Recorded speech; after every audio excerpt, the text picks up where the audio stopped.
336 and 54. 336 unit ಪ್ಲೇಸಲ್ಲಿ 6 ಇರೋದ್ರಿಂದ 2 ಇಂದ ಡಿವೈಡ್ ಮಾಡ್ಬೋದು. 2 1s are 2, again 1 remains here. 2 6 are 12 and again 1 remains here. 2 8s are 16. 2 8s are 16. 2 4s are 8. 2 4s are 8. 2 2s are 4. 2 2s are 4. 2 1s are 21. 2 plus 1 3.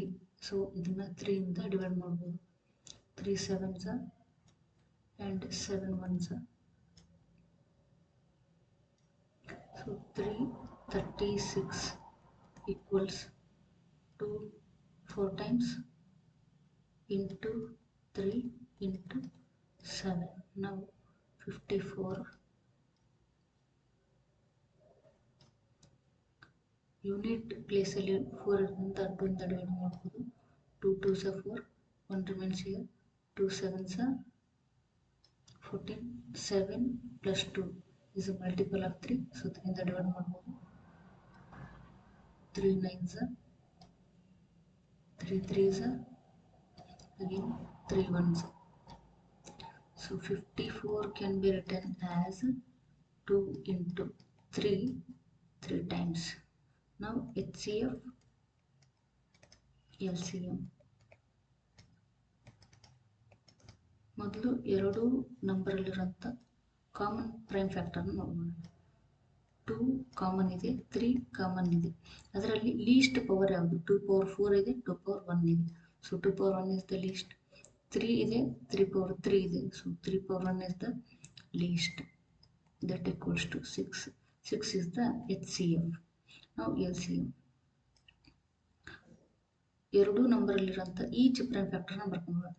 2 into 3 into 7. ಈಗ greatest power ನೋಡಿ. 2 power 4 ಇದೆ, 2 power 1 ಇದೆ. 2 power 4 is the greatest. 3 power 1 ಇದೆ, 3 power 3 ಇದೆ. 3 power 3 is the greatest. 7 power 1 ಅದೇ greatest ಇಲ್ಲಿ. 2 power 4 is nothing but 16.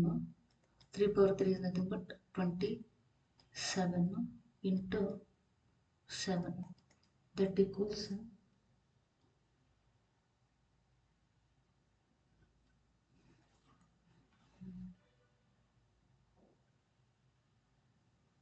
16 into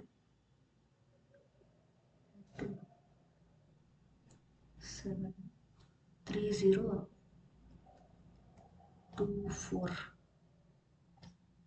Now verify. LCM into HCF equals A into B. A B ಅಂದರೆ ಇಲ್ಲಿ ಕೊಟ್ಟಿರೋ number. A equals to 336 and B equals 54. LCM ಎಷ್ಟು ಬಂತು ನಮಗೆ? LCM 3024 into HCF 6, that equals 336 into 54. Okay, equals ಎಷ್ಟಾಯಿತು ಅಂದರೆ 18,144. ಇದನ್ನು ಕೂಡ ಕ್ಯಾಲ್ಕುಲೇಟ್ ಮಾಡಿದರೆ 18,144. So this is how we need to verify.